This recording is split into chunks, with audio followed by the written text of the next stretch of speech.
Hey guys, and welcome to another episode of the Hooligan Chronicles. And today I have another friend of mine as a guest. I mean, it's nothing but friends, and the one and only, the man himself, CEO of Stack, Shane Smith. Welcome, Shane, and Thank you. seriously, thank you so much for doing this. I've been actually getting ready for this one. This one I had to prepare for, but I'm glad you found time. And you know what? How's everything? How is life in New Zealand? How are you doing? It's good. It's all right.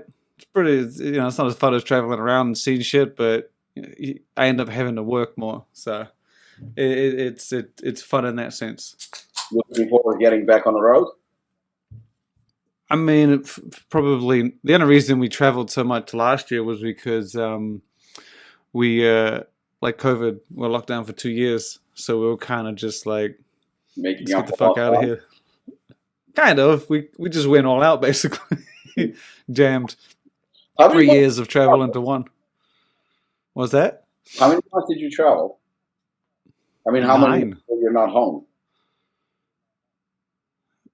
Yeah, 9. We left in February, got back in December. So it was a pretty long haul. But Is yeah, I this mean the we only longest one? planned to do like 5 or 6. What was that? Was this the longest one?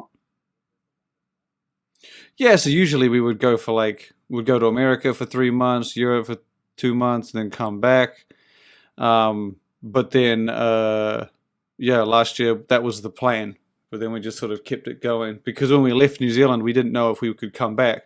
They still had restrictions in place where you couldn't actually like get back without sort of doing like a what's the word, quarantine. So Mm. we would just sort of like, let's just go play it by ear. We only had like a one-way ticket. Um, ended up going away until December. Is everything back to normal now in New Zealand? Because New Zealand was one of those countries that was extremely strict.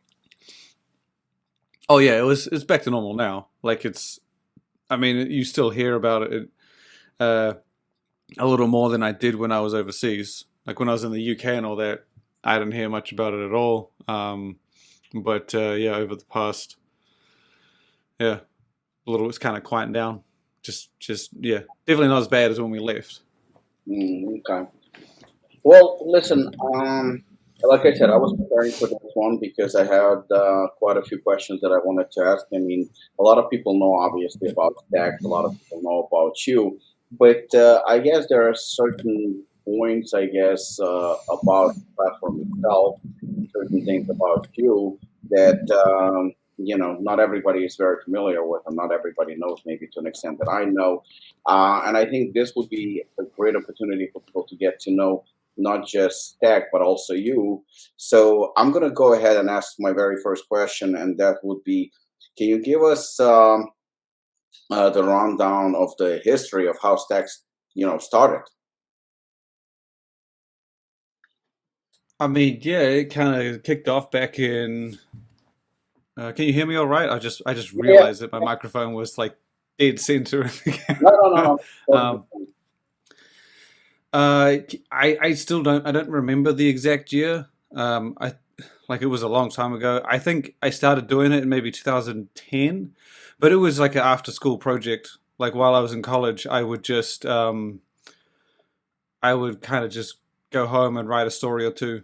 And the idea basically stemmed from the fact that I used to watch those Olympia broadcasts, and in those Olympia broadcasts, they had ads for things that I was curious about. And when I would Google it, I wouldn't find anything. No one would mention it. There was nowhere to go to sort of say like, "Oh, hey, did you see?" Like kind of like when you see watch the Super Bowl, and someone goes, "Oh my God, did you catch that in the ad break?" And then the internet is alive with it. Back then, like I couldn't find anything, and so I sort of just made it a blog.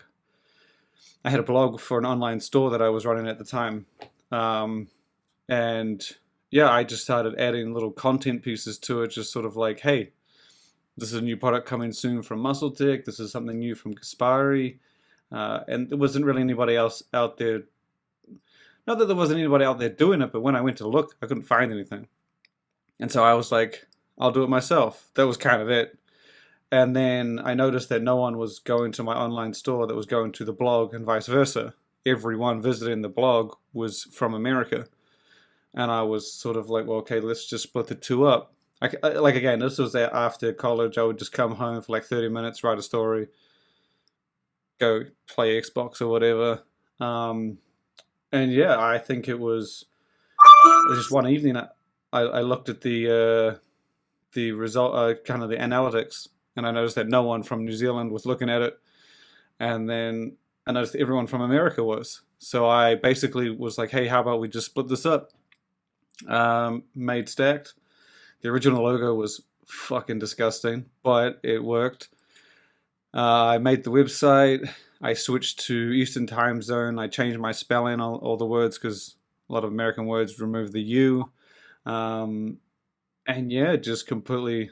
So I think it took me a few hours, and then I just kept doing the same sort of thing. And then over the months and years, this might have been 2011 or 10, I can't remember. Yeah, it just, I had brands reach out and just say, hey, can you share this? Hey, can you post this?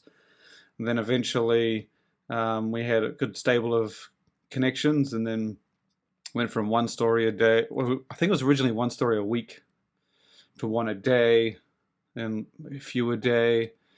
And then it kind of just yeah, blew up from there. And I think it was about 2014 or 15 I actually started kind of getting paid, because originally I was just doing this for the fun of it. I thought it would just be cool to write about stuff. And then someone said, hey, do you want to put a banner on your site for $400 a month? And I said, yeah, sure. And someone else said, hey, how much are they paying you? And I said, oh, 400. Can you do another one for 600? I was like, yeah, sure. And then it kind of just, I was like, okay, so maybe I should. And that's what I kind of learned as I went. And then I discovered what a rate card was, advertising options, what you had to promote. But I think the big thing was I think it was 2015. I went to my first Arnold. I hadn't been to one, and I was working 3 jobs, maybe at the time, maybe 4, and then it just did really well. Stacked was kind of just kicking off, and then for whatever reason, I called some of my bosses when I was in America and just said, "Hey, can I just like quit, like an idiot?"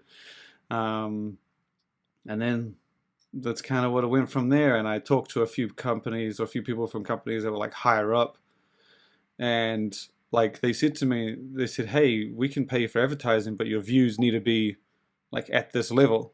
And I was like, "Dude, whose views are that?" And they told me, I won't say who they were referring to, but they were like, "Oh, this is one of the leading publications, and they charge, I can't remember the exact figure, but let's just say $8,000." And I was like, "So if I did half that, you would give me $2,000?" And they're like, "You don't do half that." It says, "I probably do 60% of that." And then they were like, "Oh shit." And so I kind of sent them the stuff, and and I kind of just went from there. And when I realized what I was offering versus what was there, because before Stacked, you didn't have like a supplement sports nutrition place to go. You didn't. There wasn't either. Like there were some that had done a little bit here and there, but nothing, I guess, consistent or reliable. You were going to bodybuilding websites. You were going to sort of things that were connected to supplements, nothing specifically for supplements. And yeah, it just kind of snowballed since there. And instead of one story a week, we're doing about 10 to 15 a day. So it's grown a lot. Now, you said that the brand started like kind of reaching out to you, and they were, asking you to share certain things and stuff like that.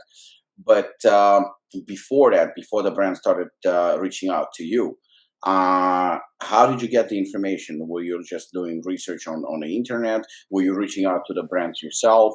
Where did you get all the information, or some of the information that you would, post on your blog? It was ads. So ads that I'd seen on, like I said, on the Olympia broadcast was the first one that I literally wrote about. If I remember correctly, it was Muscle Tech's, I think I'm going to say Anabolic Halo, if I remember correctly. That was just one of the first big ones that and I was like, man, this looks cool as shit. No one was writing anything about it. So I kind of got out there, and then I just started looking at, you would sort of see on bodybuilding.com's homepage, they would have sort of like new products, like like a slider or thing, and you could just, and they would put a little picture there, or they would say this is coming next month, stuff like that.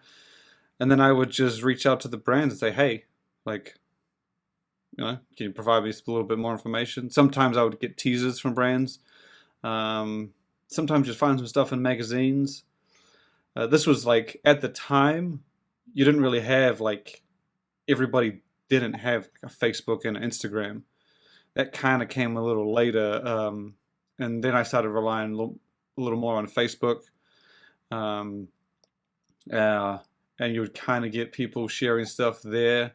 And then again, I would sort of say, hey, like, can you give me a little bit more detail and we can put it on this? And now it's about 50-50, I'd say. Like, sorry, it's about 50% of the stories we share we get sent. Maybe 20% people are sending me, like, fans that are saying, hey, check this out. And then the rest I'm probably seeing pop up on social. A lot of brands now will just tag me, so that kind of makes things easier. So would you say it took about 3, 4, 5 years between you starting it as a hobby and it becoming basically a point where you knew, okay, now I can make a living from this and there is a future in this? I mean, at no point did I think there was a future in it. Like, when maybe took me about 5 years, I think. So about 2010 to 2015 was when I was like, oh, I could, at the bare minimum, this could be a job. And kind of was just like, okay, I'm prepared to make jack shit money and do this for a living. That was kind of my thought process. And just the bare minimum, I was like, so long as I make, 40, 50, like an average salary, I'm happy. Like, that'll do. And then that way I can do, like, some fun shit. And then it's, like I said, it blew up from there. And yeah, I would say that I think it was Nikki, my wife, who was just like, you need to get paid for the effort you're putting in. Because originally I was like, I'll just do it for free. But when she kind of told me that idea or that approach, that was when I was sort of like, okay, we'll try and make a little money. And it's not an easy thing to do in supplements. Like, it took me a while. I think the hardest part was convincing brands. Not even convincing them, just saying like, look, I'll share you on my site for, just got to give me the information. A lot of brands would just say, oh, who are you? Or like, why did I need to go to your site? Why do I need to do, like, it wasn't, and I understand that because it was free. Like, if someone gave you like a piece of chocolate cake for free versus someone, you paid $10 for, immediately you're going to think the one you paid for is worth more. And so, that was a hard thing to battle as we were coming up. But now is the complete opposite. Like, people sort of just have to be on there, kind of thing. Let me ask you this. So, I mean, you had Stack for what now, 12, 13 years or so, right? I'm gonna say 12. 12. So obviously it has changed from the initial block that you had, and it evolved. Typically, I mean, because it's your platform, I mean, you make a living off of it. So I don't like using the word "this is your business," but let's just use it for argument's sake, just for my question that is coming up. So this is your business. In any business, I mean, I'm the one who should speak about this. There is always a business has to evolve. It has to get better. Typically, to sustain its relevance, the business you always have to improve. You can't be stationary. You have to get better and better and better. And obviously, Stacked evolved since day one. Now, I think that at the point where you are right now, I mean, everybody knows the platform. I mean, it's a premier platform in the supplement industry. Do you think you can still, or would you want to, evolve, improve, and make changes in foreseeable future? or are you happy where you are? And do you think that you reached that peak? It's probably a very uncomfortable question, but I'm just curious because I have to view it as a business because you do make a living off of it. Your family makes a living off of it. So do you think? And I know how you are. I know you're not all about money, and you have your principles and stuff like that. But at the same time, I have to ask you this: do you see Stack evolving and getting? I don't want to use the word better, just evolving. Yeah, I mean, there's always room for improvement. Like, there are sometimes some things that you'll see on Stack that, like, changes that I've made that you won't notice. I'm constantly tweaking the programming on the back end to try and make it faster.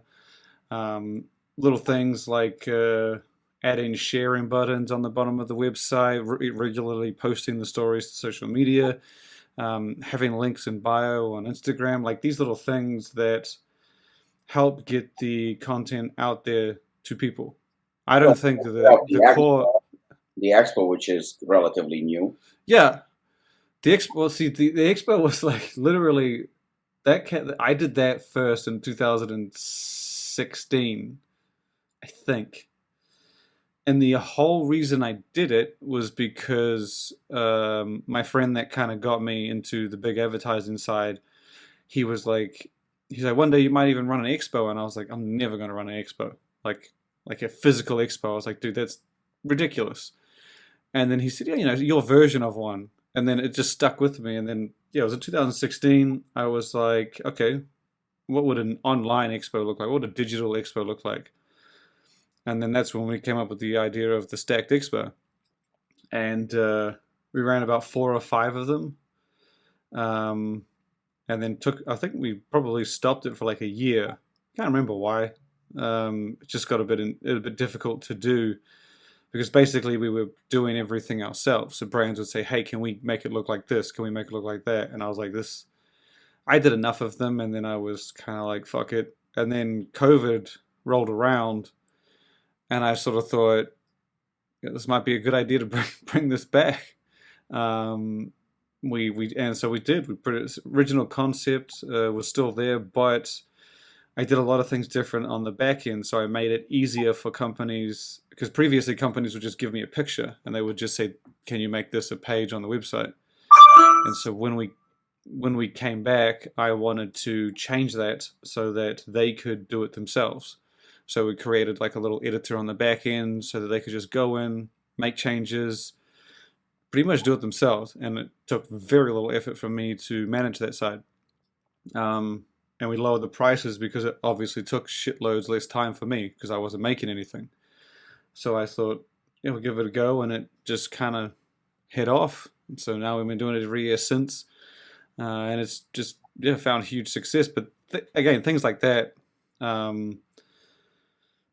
would just, like I said, the whole point, or one of the main goals of Stacked, is to just make sure everyone's aware of absolutely everything, and it's in sports nutrition, functional food, and beverage. And I think it's a tricky concept to understand because I'm not trying to communicate to you or Robert or Lucas like what this new supplement is. I'm trying to create something that would appeal to you and would appeal to like my mom. She'd be like, "Oh my God, I heard there was a strawberry protein bar out there that's made by whatever." And you and her could both read it, and you could both understand it, and you could both get it. That's what I'm trying to do. I'm not trying to give the world like a place where they'll read it and be like, "Oh my God, I don't bench press, so I feel like this isn't for me." I'm trying to communicate the information to a broad audience. And I think it's all about, for me, it's about fine-tuning ways to reach out to those people. So if that's sharing the information on Instagram better, if that's, I don't know, putting things on TikTok, putting things on different platforms, different areas, because information is key for a lot of people, and everyone likes new stuff. And just like I said, like fine-tuning that, communicating it better, little things. Like I said, we've added a vote button, vote features to the site so that you can go on there and you can, if you like it, if you don't like it, and then things that are liked a lot will be featured higher up on the site. little things like that I kind of think are kind of key. But I do understand that there's a ceiling on, like, it's a supplement blog, right? Like, I'm not stupid. I know that there's a ceiling. This is never going to be a Glanbia or BSN selling for 350 mil. It's an information platform, and it's so I mean the best I can, and the thing is I don't have anyone above me that's an example, right? So it's like, Apollon, if you were to sell, you have something, you'd be like, oh my god, like BSN was bought for this much, and like you have ideas on things. I don't know of a single sports nutrition platform that was sold like that's in my area. The best thing I can do is look at other blogs from other industries and how they did. And I mean, even then, I'm talking about a very, very like niche area in sports nutrition and functional food and beverage, and so it's hard for me to think like I said, you have examples to look up to and be like, well, these guys are now moving this way, and these guys, I don't have anyone to kind of look at. I'm basically doing this. I'm just winging it and trying to come up with ideas. If it's not received well, like we've done things like the expo and it didn't do well, and just move on. Protein Wars, Clash of the Cans, these are all things that we just came up with without any kind of real example to go from. It's perfect because like you said, there's nobody you can look up to or anything like that because you basically on your own here. It's very, very unique platform that you have created. But nevertheless, the supplement industry, apart from different brands, thousands of brands all over the world, the supplement industry does have such platforms as content creators and review channels and whatnot. I mean, there's tons of them. And already my views about it. And what seems to be pretty obvious is that while there are a lot of content creators, whether they good or bad, that's another topic of discussion. Review channels likewise, but it seems to be like Stack is completely in its own league. I mean, while if there is 10 review channels, the 11th one can pop up tomorrow and going to say, well, I'm going to do this shit too, because you know what? They're getting kickbacks and whatnot, so I can make maybe some money off of it. I can compete with them. I'm going to bring it from a different perspective. You've been around for, like we said, about 12 years. There is nobody that is anything like Stacked. Do you find it interesting, weird, or do you think that, I know how shy you are, I mean, but do you think, and let's be honest, are you that dominant that people go like, okay, what's the point of creating another information-based platform in supplement industry? If there is Stacked, I cannot fucking measure up to that. There is no point. Because, like I said, there is, like, for example, Price Plow and Fitness Informant.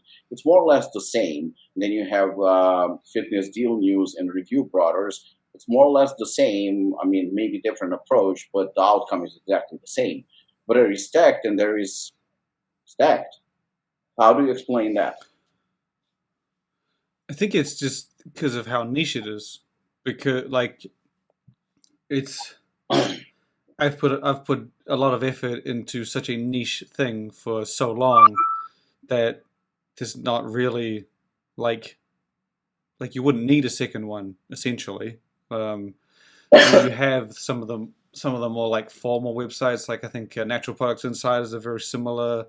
BevNet's a good one. Like these are all these aren't like me, but similar in the sense that they share like unique information and news on certain parts of the industry. Nutra Ingredients is another one. These are like websites that share updates and news on a specific part of the industry, and I think that's what Stack does. And I don't think anyone would really want to create another one because I do such a good job. I think they might do bits and pieces that are similar, but like you said, I don't think anyone would, because not to sound too confident, but like if the fastest man in the world's running 11 seconds and you can do 10 and a half, you would get in the race. Like that's it. Obviously, that's not the world record for 100 meters, but like that's my point. Like you know what stacked is, and you're sitting there going, "Holy shit, this dude's doing 12 stories a day, and he's been doing it for like 15 years." And I have people sending me, sorry, 12 years, and I have people from Belgium to Finland to Japan to Australia to America sending me exclusive stories every day. Like it's it's not, and that would be immediately who you would be measured to. So like you said, so I guess the only way to do it would be to try and do something different.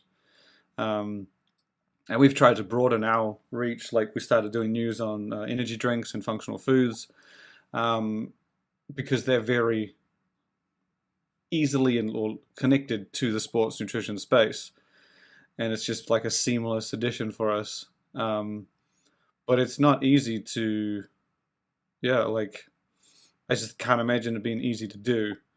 And I've seen, I mean, there's been sites that have done like similar, and they all kind of get the stuff from us. And I've said this before, and it was a story my friend told me back in the day. Not that it was overly like the topic he brought it up as. We were talking about protein powder back in the day, and I said that man, it's hard to get a good protein powder out to everyone. And he said, "Look, dude, as long as you sell the best crack in town, they're always going to find you." And it's this theory, and I was like, oh, like I actually love that saying, because even if someone, like, I don't know, mimics stacked as best they can, you're always going to end up being like, man, this seems like they're always going to find you. They'll always end up coming back. Like if someone's sharing half your stories, and then, like I said, they just end up finding you. And so I think it's that's what we've gone off, and we've always just tried to raise the bar, make changes, become more efficient, make more connections.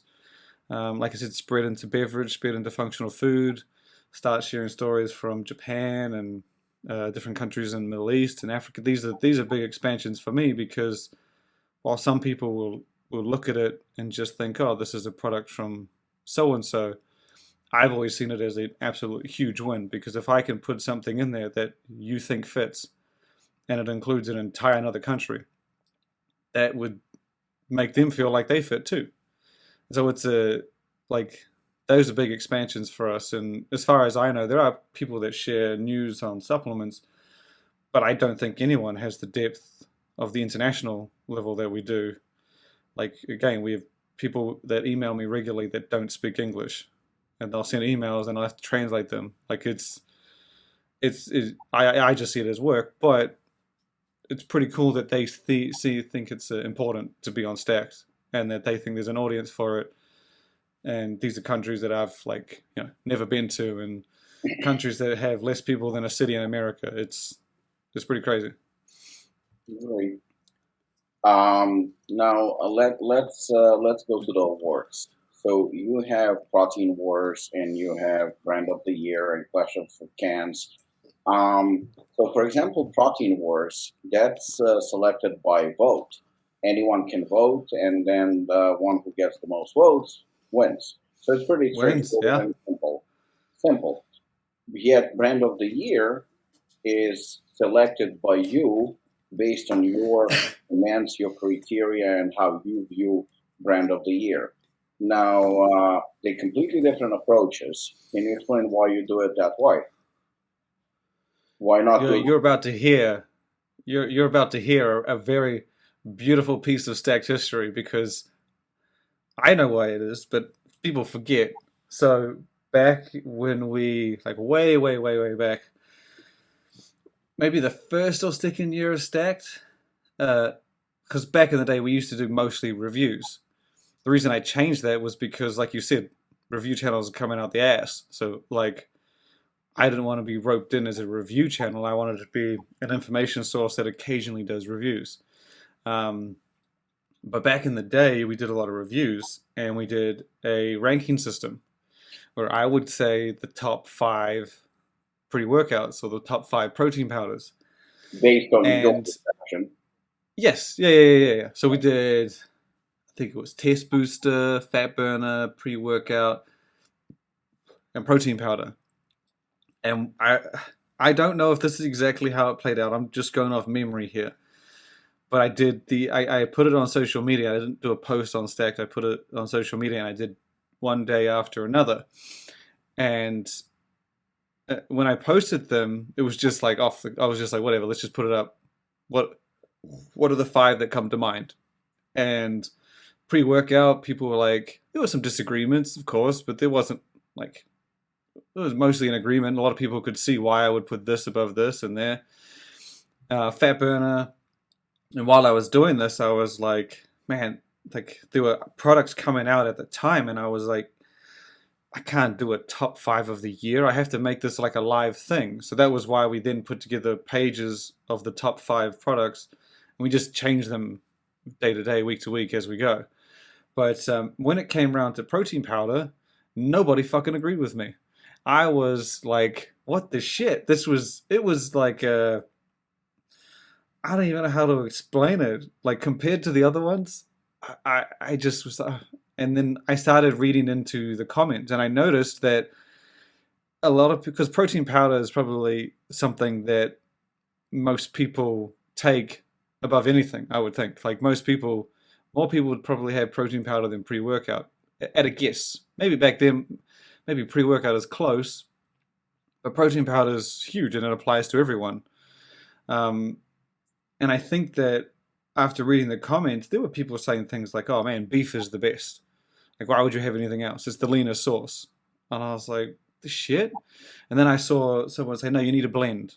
You need a casein and a whey. And then there was people saying you needed plant-based. And there was someone sort of saying, no, there was a human, I can't remember the amino, I'm trying to remember the name. It was a Huma Pro, which like amino thing. Anyway, there was a shitload of answers. And one thing I noticed is that while everyone disagreed with me, no one agreed with anybody else. They were all kind of in their own little world. So I thought, you know what?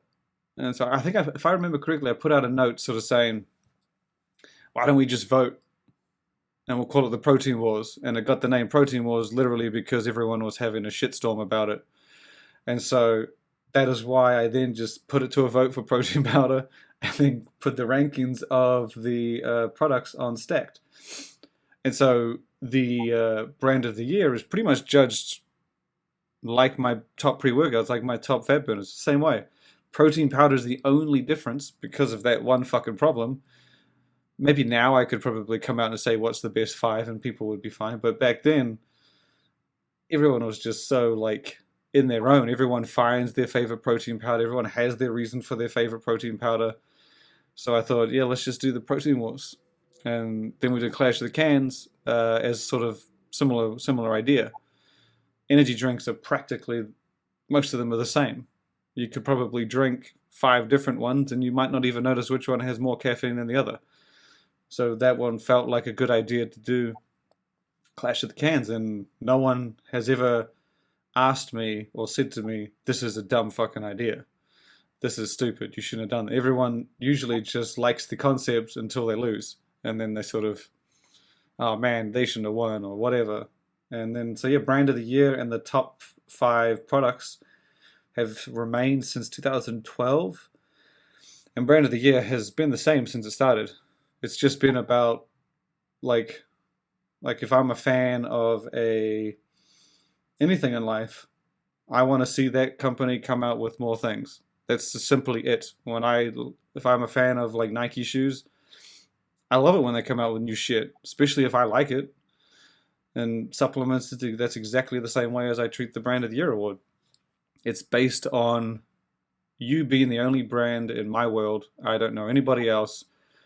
And, you know, if you don't release anything that year, and there's a brand that launches 10 products, I feel cheated. I feel like you could have done better. I like this brand. If you did 10 products, I would have liked you better.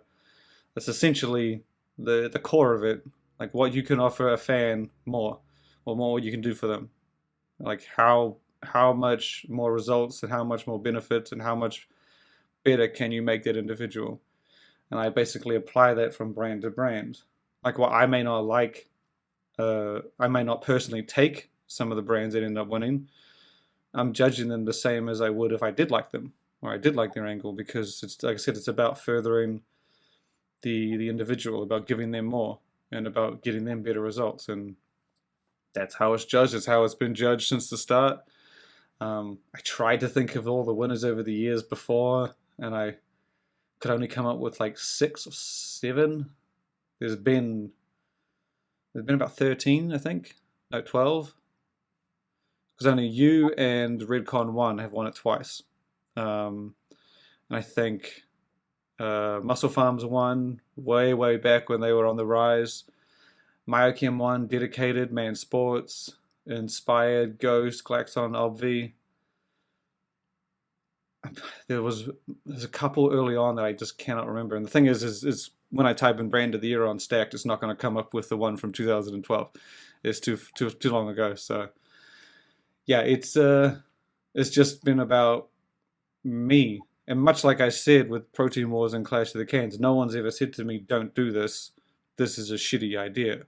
I've had ideas before where people said this was fucking dumb, don't do it. So I would stop it. The only people that don't like Brand of the Year are after the fact. I've never heard anybody complain about Brand of the Year before I announce the nominees and before I announce the winner. No one has ever said anything bad in the history of Stacked. After I announce the winners or the nominees, that's when people have a little bit of a, like, "Oh, you shouldn't have done this. This is a horrible idea. Oh my God, I can't believe you."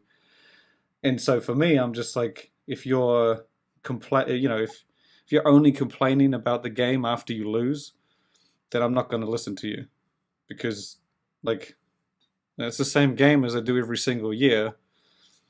Like, why wouldn't you complain beforehand? So I mean, I still think it's a beautiful idea. People love it. We still judge it the same. We treat everybody as equal. We give everybody equal chances. You just got to pump out the most cool shit in the year. And it actually has to be good shit consistently. And you win. And 2 years in a row, that was you.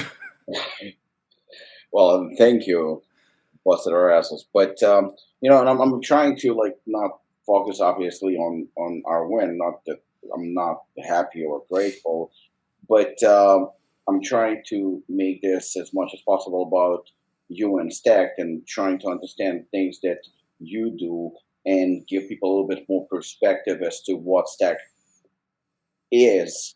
It's more than just, I'm clicking on social media and boom, there's information about a certain brand or a certain product. But, obviously in any industry, people hate to lose, and people, in any competition, second place sucks, etc., etc., etc. But you're in a very tough spot, I think, just like anyone who runs a business. How do you, and again, I know you as a person, we are good friends, and I would never deny that just because of certain business, maybe a relationship, or, winning or losing an award or anything like that, because we are way above both, we above that, both of us. That's just the type of personalities that we have. And most of the time people don't even know, but we bullshit about movies and stuff like that, because we are both movie buffs. And so if people think that we're talking about supplements all the time, that's a huge mistake. we talk about other shit. But you come up with nominations, you come up with winners. Obviously there are complaints, obviously there are disagreements, but After the fact. But those are the same people that do have a relationship with you, including business, just like I do, because I 100%. Yeah. I always will. I'm not proud, not ashamed. It's just it's a matter of fact. I'm running a business too. I do advertise on Stacked. That's my choice, and I pay just like everybody else, and that's a business aspect of it, which is fine. But does that, and of course, I would not even expect you to name any brands or any names. None of that is necessary. But does that affect the relationship?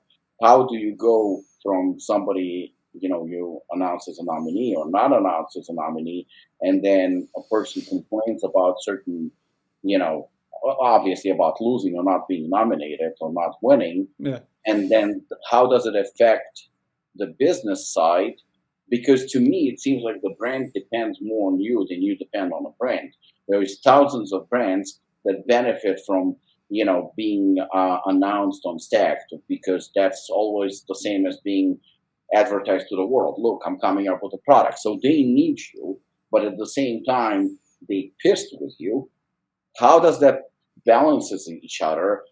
From a point where they need your platform, but at the same time, they pissed with you. And how do you maintain the relationship if you're able to say friendship and etc.? I mean, it's a good question, because I think a lot of the time, like, the thing is whenever someone doesn't get nominated or is nominated or whatever, and they have complaints, it's never about the system, right? Like, I'm very open about how to win. It's written on I Stack for actually many, have. many years. Yeah, it's not hard to figure out. So when someone then complains, it's never about how it's judged. Like, it's like literally anyone who ever has anything sort of like they're like, oh man, I thought we kind of had it this year. We did this, this, and this, and I sort of say the same thing. I was like, look, dude, like, that's not what I look for. I don't understand like why you complain again after the fact. I tell you how to win, you don't win, or you don't get nominated, and then you list off things that I've told you aren't don't kind of play a role. So I mean, I understand it's business, and people have a lot invested when they're not nominated or they're not rewarded or whatever. It's a tricky thing, and I think since maybe like 2015, 2016, and a lot of people will say like, oh, you're friends with, like, yeah, like me and you are friends, but I mean, here's a lovely piece of history. Two of my oldest friends in the industry, people I met and became friends with in 2012. Uh, One of them was Steven from Man Sports, and he won in 2016 or 17. One of them was my oldest friend, or the person that I've been in touch with the longest, is Eric Hart. And I got in touch with him back when he was at BSN. And now I've been in touch with him since, and they won twice. So, I mean, like, me and you are friends, and because people say, oh, it's on social media. Those are some of my oldest friends, and no one said a single thing, because, like, I would consider them just as much friends as you and I. Chris Waldrum, they won.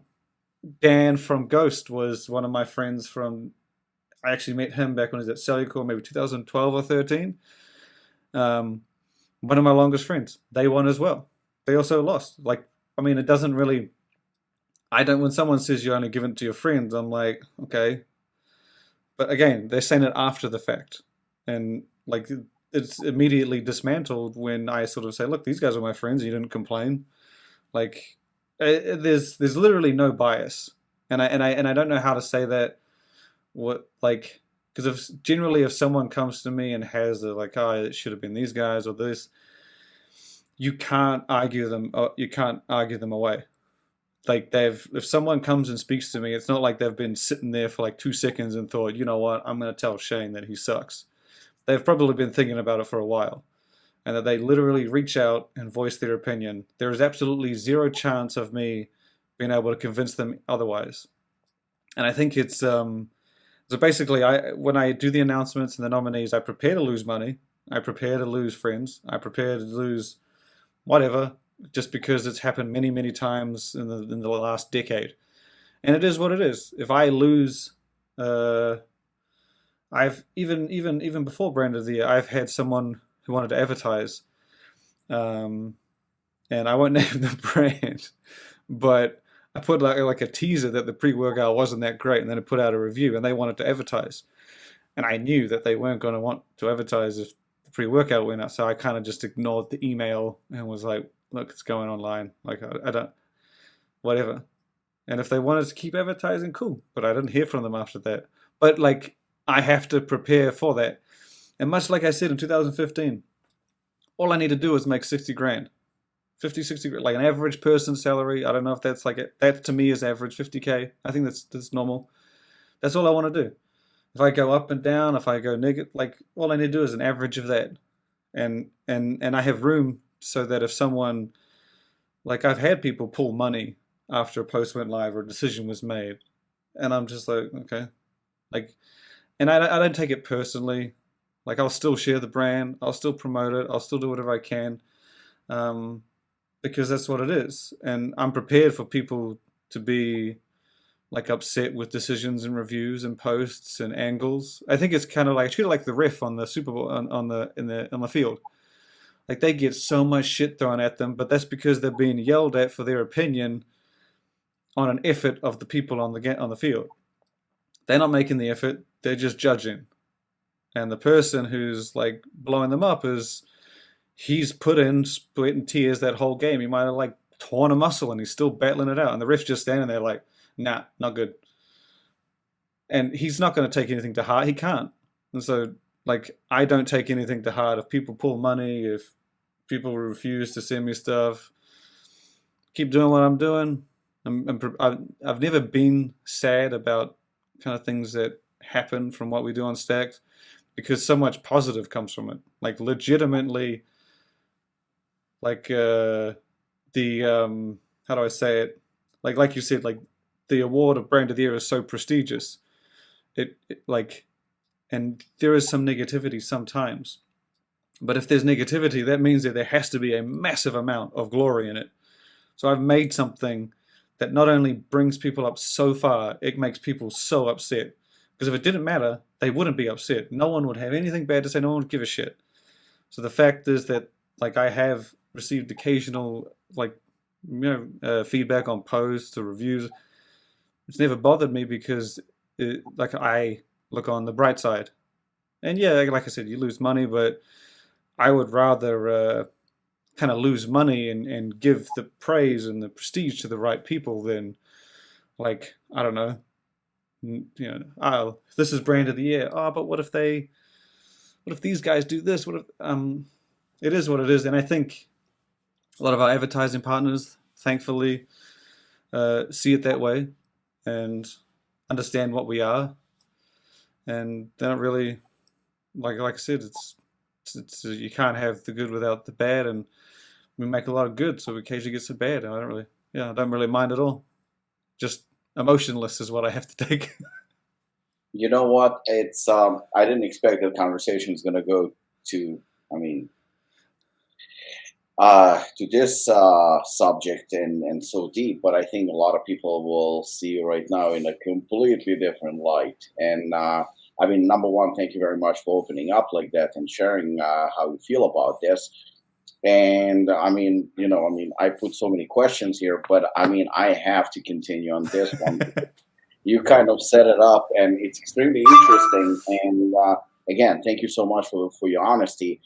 But like you and I talked in a private conversation where I said I had to apologize to you, and the reason why I had to apologize to you was because I honestly, a very small percentage of me, even though we've been friends for a number of years now, but I had doubts, and I have to explain because I think people are going to find this very, very interesting why I had doubts when you announced the nominees.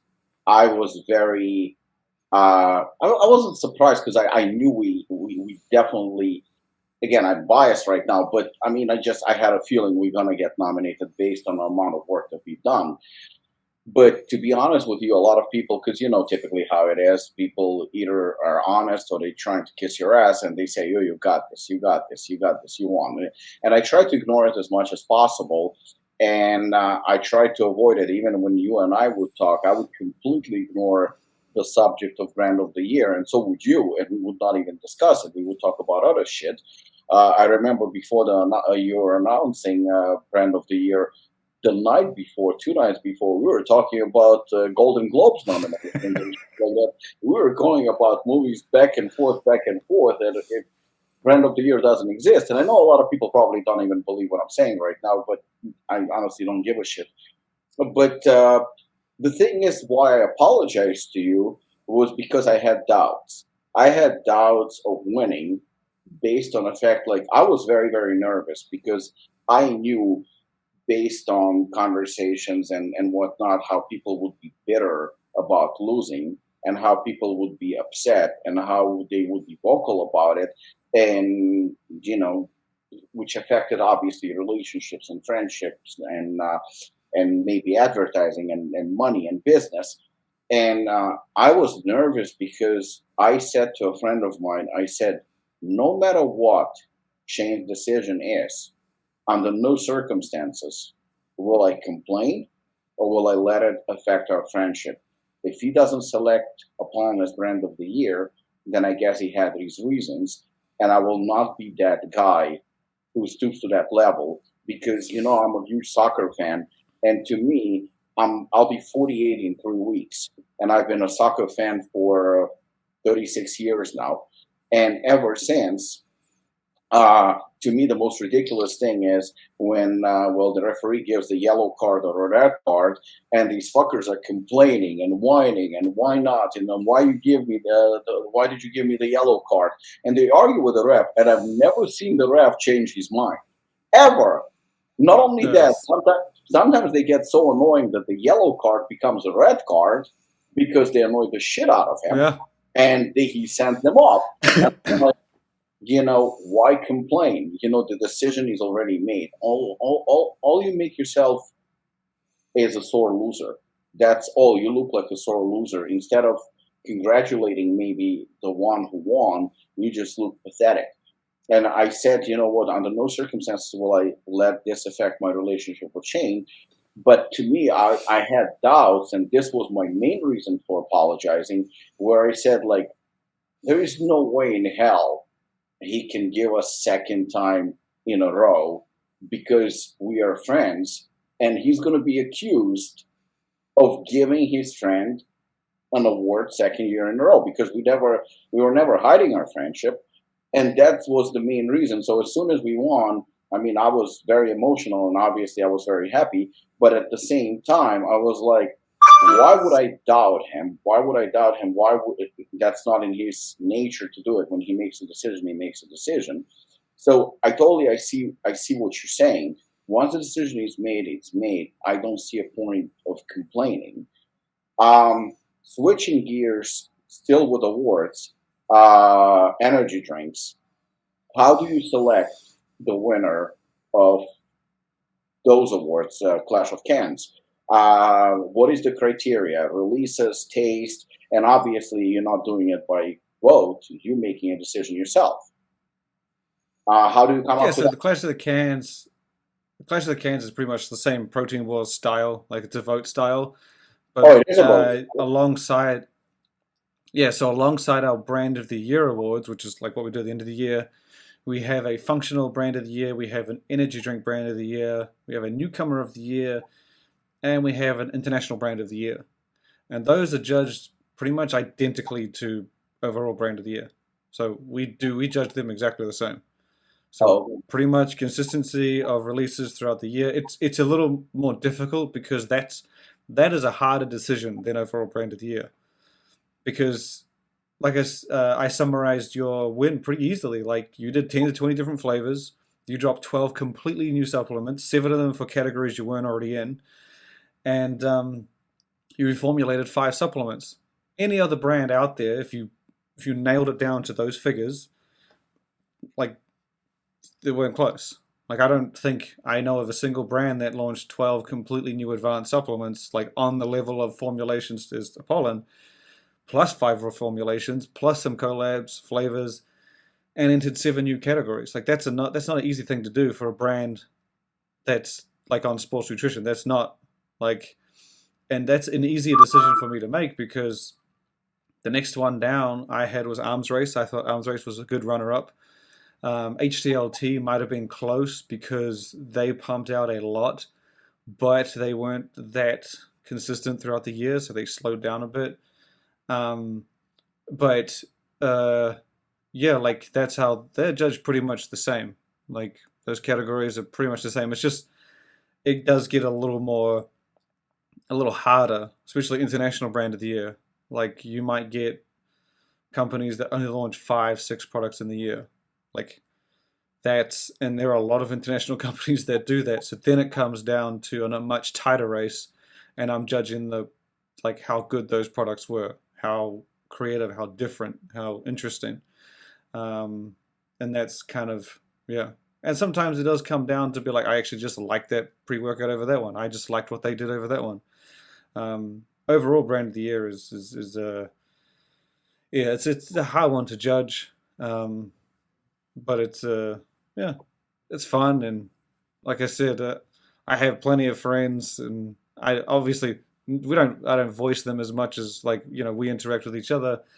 And like I said, Stephen from Man Sports has been one of my longest friends. Eric Hart, I've been in contact with him for over 10 years, and no one complained when they won.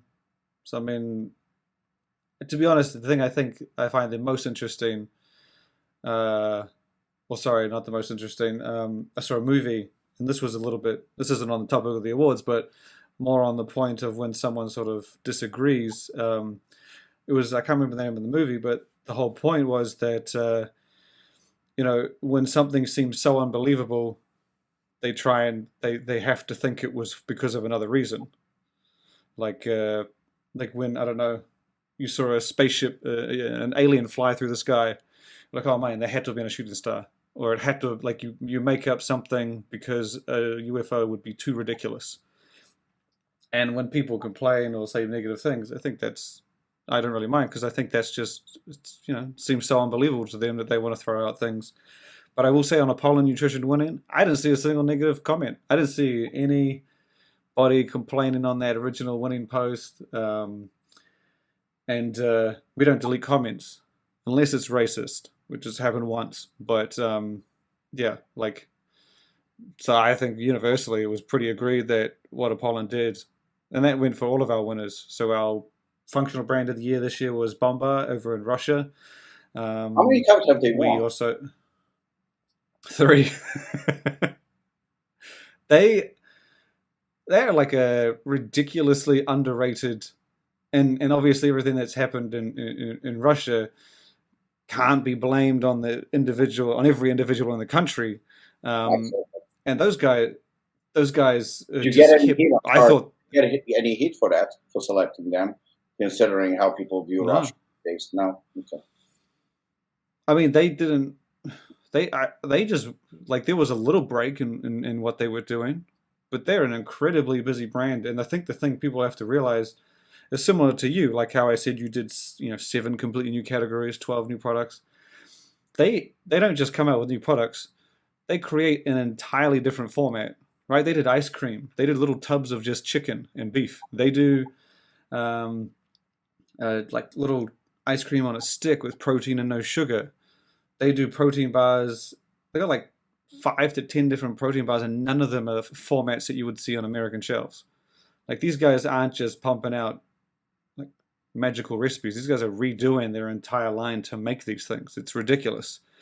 And like I've tried a few of them, and they are pretty on point. They're not the most spectacular thing, but the variety of things that they do, while no one else is doing anything remotely like that, it's ridiculous. And newcomer of the year was Ecovision, and international brand of the year was Applied, and energy drink, I believe, was Ghost. Was pretty well deserved. So they all did a lot in the year. Speaking of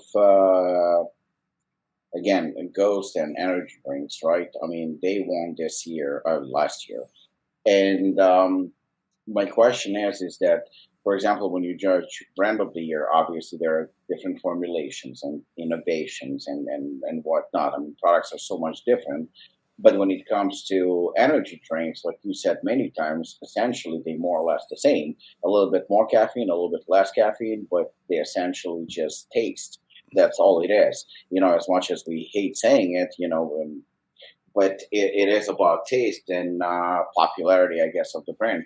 How challenging was it for you to select this last year's winner? I'm talking obviously about Ghost as energy drink winner, considering how many releases. I mean, Rice had many releases, and there are so many. I'm not criticizing you. I'm just asking. I'm trying to understand why would you select Ghost. Actually, I do agree with that decision, but how did you come to Ghost, and was there anyone who was close to, maybe rivaling them, or were they like unanimous decision and done?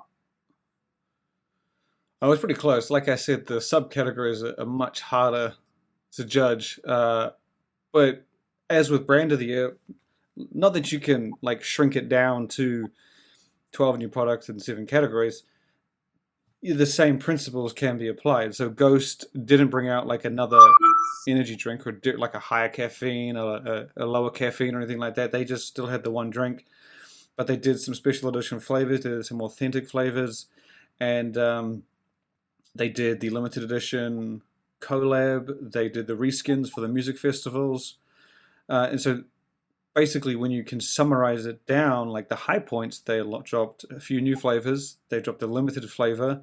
They also teamed that limited flavor with flavors of their pre-workout and pump. Not that that's involved, but it is still kind of loosely connected to orchestrate a launch like that.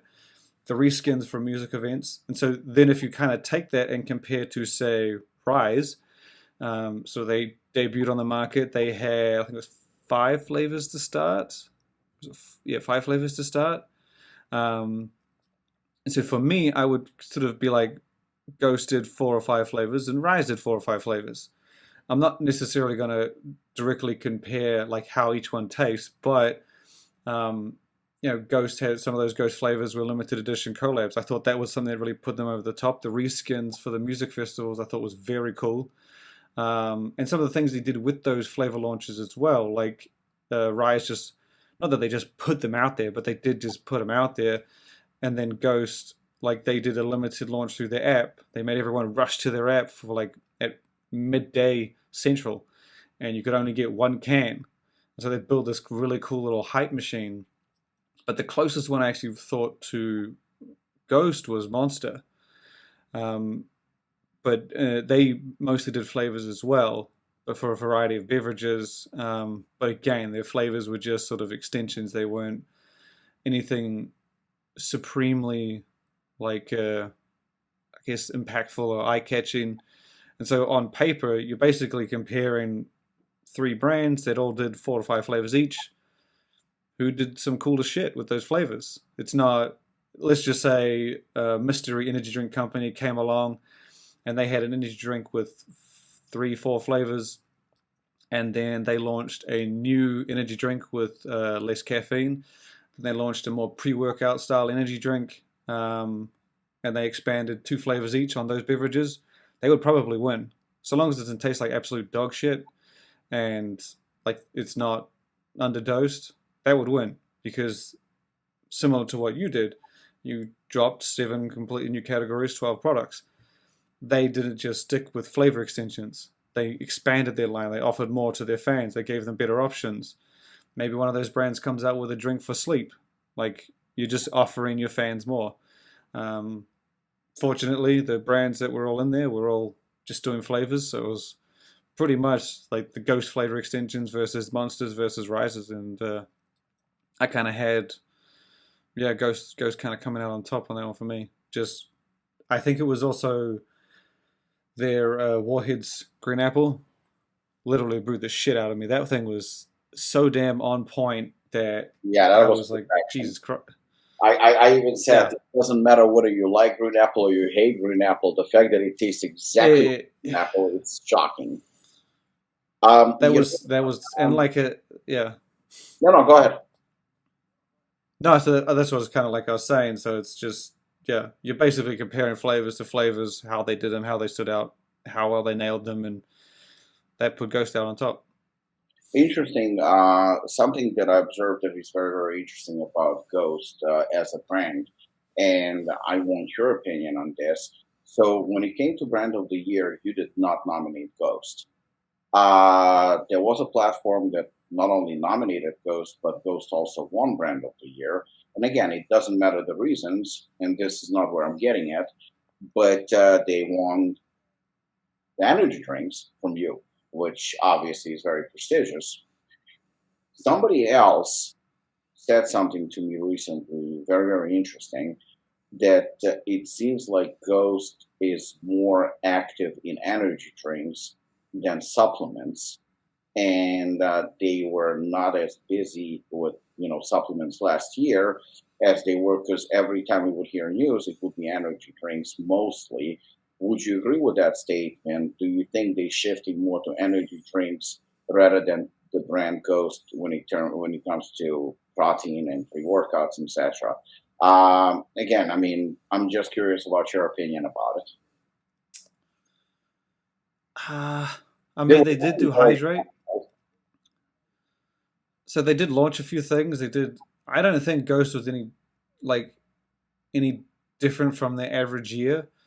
Like they didn't do less or more. I think when they won Brand of the Year, which wasn't last year, it was the year before, um, they had a pretty stellar year. They introduced a lot of new supplements into some new categories, and it was the year they brought out the energy drink.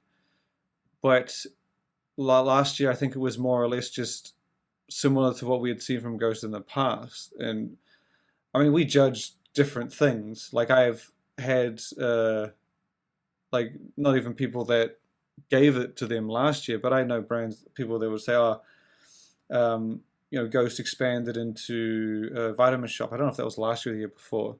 Or Ghost's energy drink is coming to Walmart. Like those aren't huge factors for me. Not that they shouldn't be, but it's.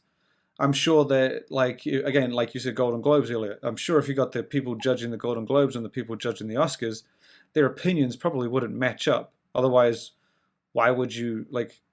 You would get the same winners every time. So different people are looking for different things, and there's nothing wrong with someone looking for different things. As I said, my opinion's based purely on what you can offer me as an individual, as a fan.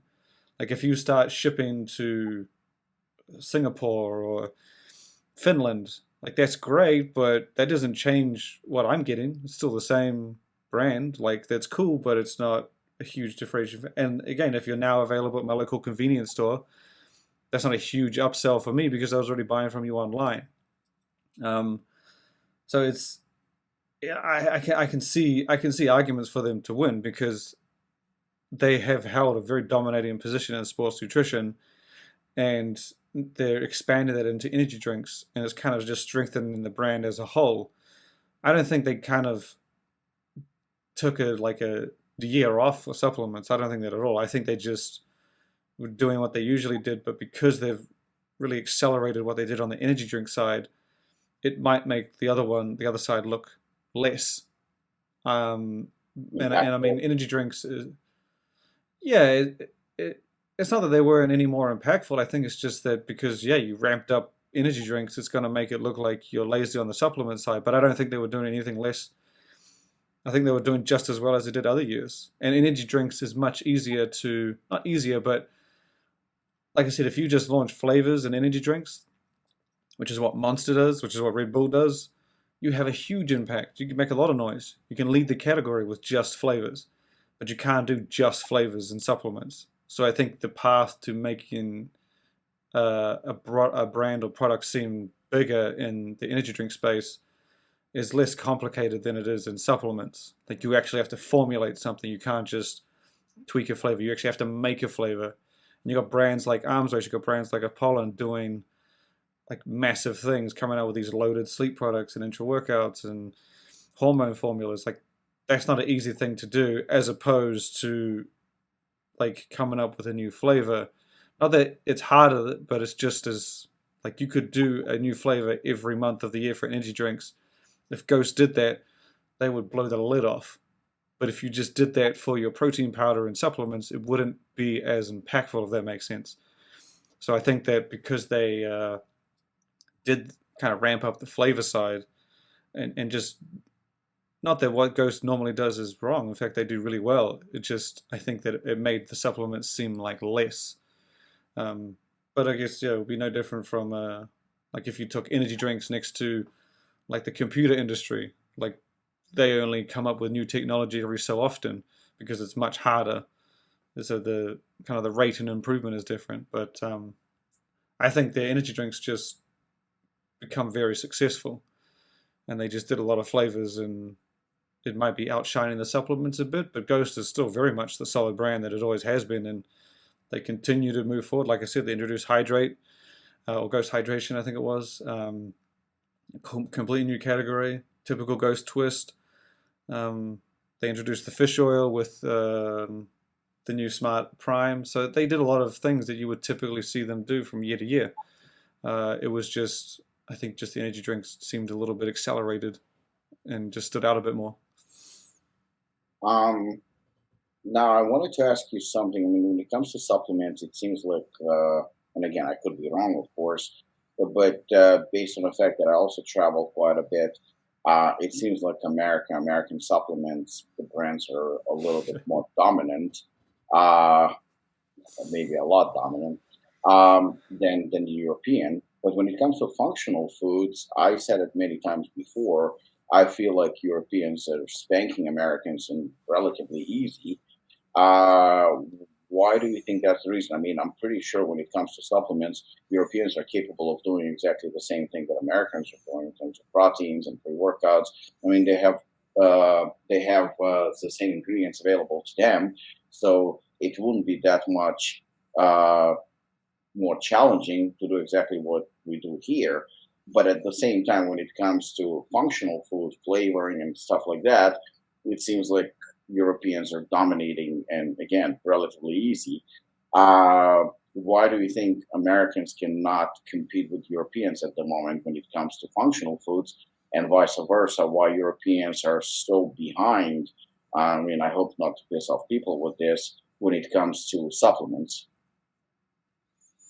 I think the supplement thing is just a regulations. Like it's not like I don't actually know the population of Europe in its entirety, or the UK, but I imagine it's somewhat comparable, like Europe to the entire country of America. I feel like I don't know if they're close, but I feel like they would. Let's just say that they're similar or in that same ballpark.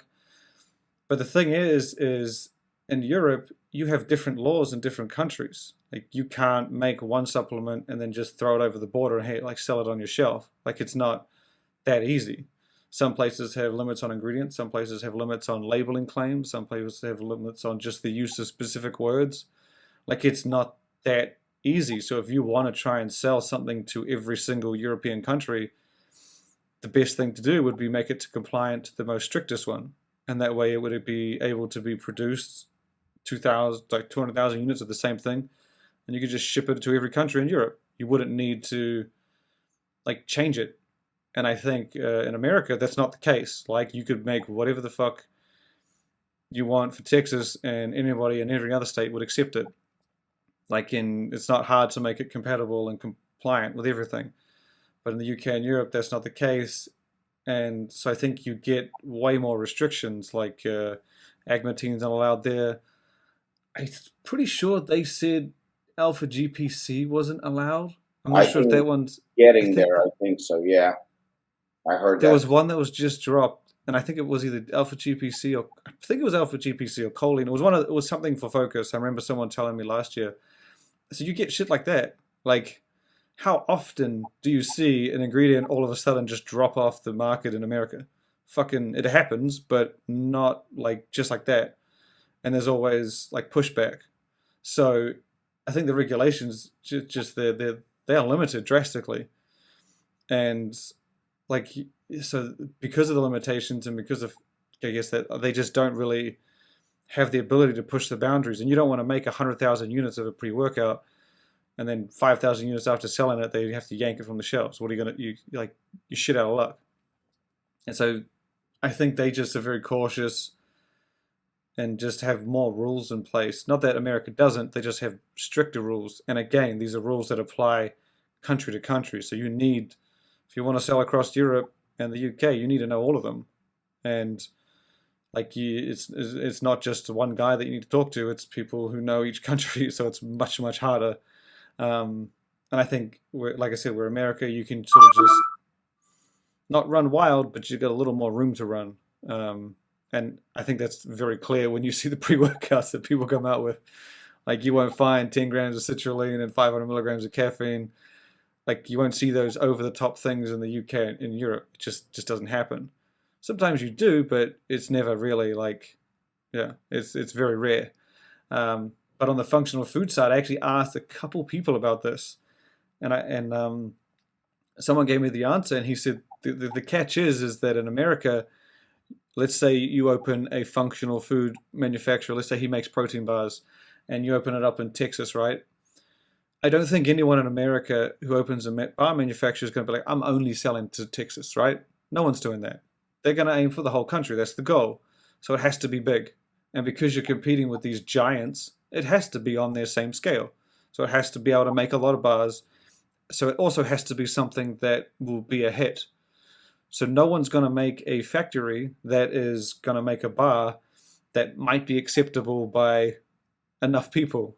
They're going to want to make something that's familiar and that can apply to a mass audience. In Europe, these manufacturers that you can go to, you got one in Germany. And he's not thinking about dominating Europe. He's literally thinking about just Germany. And then you'll have one in Spain, and they're literally thinking about just Spain, not the rest of Europe. And same goes for the UK, same for Poland. You'll have all these guys that are just, they'll have like ambitions, I guess, for outside of their country. But because their immediate market, they don't have these beasts that make bars that are all over the place. They don't need to be that big. And so he was saying, the guy I was talking to was saying that you can literally just go to this guy in Poland who's making this type of bar that's just in Poland. And you can go to this guy in France who's making this special protein snack that's just in France and bring it to your world. And like these things are already in place all over Europe because they're made for their country. And then when you bring it to your audience, people are like, holy shit. You slap some like UK or alternative marketing on it and people don't recognize it. They'll think it's innovation and think it's different. But it might be something that's just regularly all over Sweden and all that stuff. So you just have this just massive amount of different cultures and different approaches that results in some pretty crazy functional foods. Like I said, that company in Russia, literally pumping out products, and I don't think they're widely available outside of Russia. Doing ice creams, they did a protein ice cream that was only available in the capital city. Like who the fuck does that? Like you wouldn't see Halo Top launch an ice cream. Like you wouldn't see a company launch an ice cream for the first time and only make it available in one city in America. That's ridiculous. But they did that. But because their audience and their capacity and their competition is different, I think that's just what you see.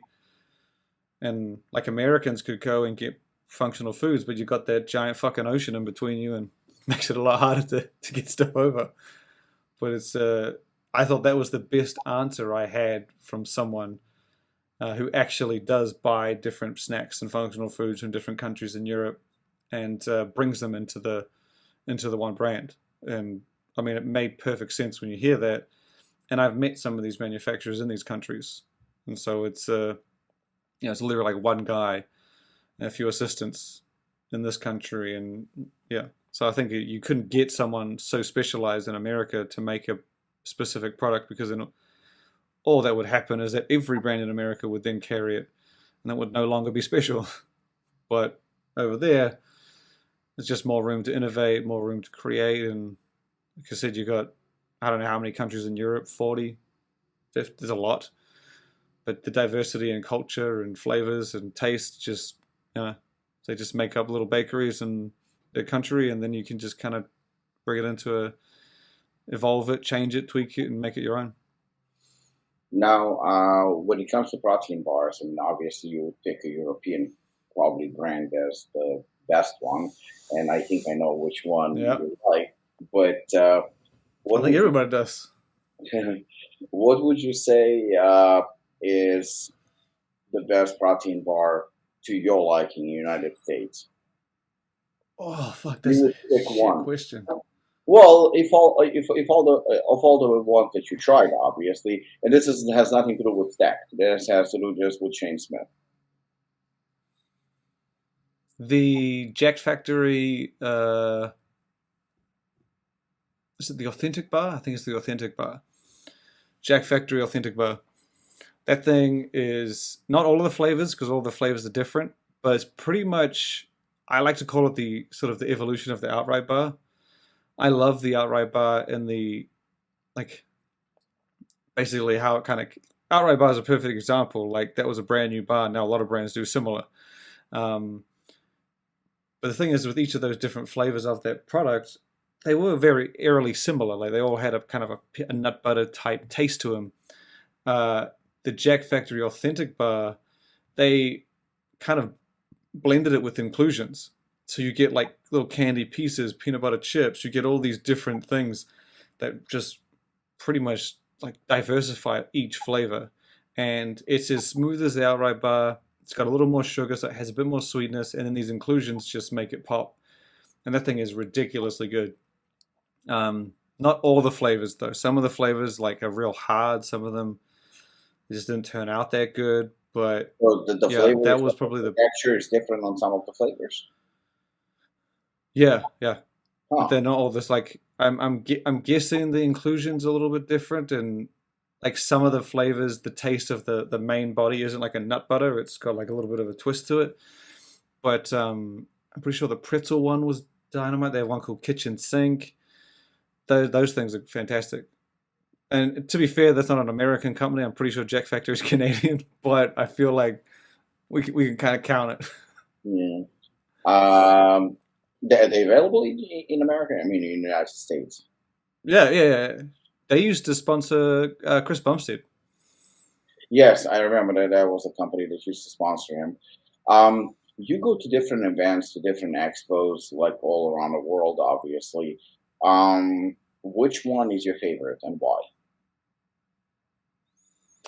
Well, my favorite was FIBO, but I haven't been back for 3 years. That was the best one for me. Uh, back in 2019 was the last one I went to. It's just it's just like a fun event. Like just seeing all, like I said, very much like you go to different countries in Europe to see different cultures and products.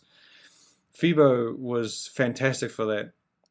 You had companies from Middle East, you had companies from Sweden, Germany. Obviously, it is in Germany, Italy. Like all these guys bringing like it's so diverse, and everyone's really nice. Everyone's really lovely, um, and it's kind of it's not the same vibe or appeal as like a regular expo because it brings together all these different people and cultures. But in the it's also like they have halls that are specific to supplements, and they'll have one for fitness equipment, and they'll have one for apparel, and then technology, and then gym equipment. So it's you don't get it all blended into one. You go to the supplement hall, you get just supplements. So that was still to this day. Uh, the last one I went to was pretty damn cool. Um, I think it happened last year. It's happening this year. I want to kind of see like if it gets back to what it was before I make the trip again. But still to this day, that was one of the coolest expos that I went to, and I went to it a few times. Um, Expo West was probably close as well, but that's a little different. It's not Yeah, as like sports nutrition, mostly ingredients. but yeah, But you know what? You actually touched on the subject now, kind of indirectly. You said 2019 was the last time that you attended Vivo, and obviously that was before the pandemic. So right now yeah, things have changed, and we can only hope that it's going to go back to fully functional, normal Vivo that was prior. that's what I'm hoping. Yeah. But let me ask you this. Have you noticed any substantial changes or minor changes in the supplement industry pre and post pandemic? Shit's just picked up. So they spit up. Everyone fucking spit up. Made my job way harder because people are just pumping shit out much faster. Um, I think Mark Leisure at NutriBio, he because I was curious. I remember when the lockdown happened, and I was like, "Oh, cool! I can slow down Stacked a bit. We can just chill out." No. It was like everyone jumped on. Not like no pun intended. It was like everyone jumped on steroids. It was ridiculous.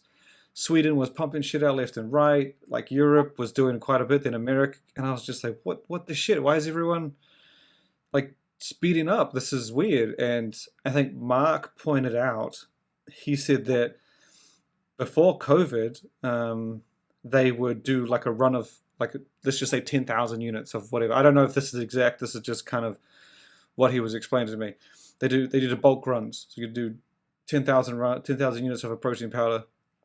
Sweet, move on, and that would last you for however long. Then you do another lot. He said during COVID, basically you were short on ingredients. And so what he was required to do was to basically make as much as he could with the ingredients he had. So if he had like so much of this, and he had enough to make like a smaller amount, like 2,000 units of this product, and so it basically created like he had to do more runs of different things, and it basically makes you more nimble. And I liked that idea because that really seemed to be what people did, was that they were like, well, shit, I can't get any citrulline, so let's just do fucking multivitamins. Now we're out of multivitamins, let's go back to pre-workouts. That literally seemed to be what happened. People were making things, doing what they could, and that kind of seemed to reflect, and I just don't think people stopped doing that. So instead of like one supplement, like very much like yourself, I think that people became just, they lessened the amount of things they did, or units they produced, or this, I guess, the size of what they were doing, to become more agile. Like, let's just say, I don't know, some famous influencer starts taking collagen, and you need to do a collagen product. Like, that gave you the ability to do that, and that's what I think seems to be like people doing. Like, people are just way faster, pumping out new flavors, pumping out new spin-offs and tweaks and products that just seem to speed everything up. But that would be the most impressive thing. And I think we also saw fewer brands. So, like, before COVID, I had a new brand hitting me up every goddamn day. It was ridiculous. And these were new brands. There'd be guys like, oh, I'm a trainer and so, I'm making a pre-workout. Everyone at my gym just ordered it. Like, you would get guys like that hitting me up every week. It was crazy. After COVID, that did not happen anymore. Like, just the amount of newcomers dropped off. You still get brands like coming out, but they're a little more strategic. Like, they're not just guys putting together this and that. These are like people like, okay, I'm making a pre-workout. It's going to be for this audience. It's going to have this. Like, seems a little more thought out rather than rushed. But yeah, it definitely changed some shit, and I think it changed a lot of brands. And yeah, it's been fun pretty much. You know what? I mean, this is probably going to be like the last question in terms of the supplement industry. But I remember the 90s brands like Labrada and Rich Gaspari. I mean, obviously, both top Olympia competitors doing absolutely phenomenal. I mean, taking the market by storm. And they were multi-million dollar businesses, and they were extremely successful. Today, when a bodybuilder, a pro bodybuilder, starts his own brand, it's far from the success that they experienced, that they have achieved. But yet, you take brands like, and again, I mean it as a compliment. Actually, you take a brand like Blackstone. I mean, Michael doesn't exactly look like a bodybuilder to me, but they don't have any very famous influencers as far as I know. They don't have any sponsored bodybuilders, high caliber. Yet the brand, and I give them credit, they're extremely popular, they're extremely successful, they're doing very, very well. So the market clearly shifted.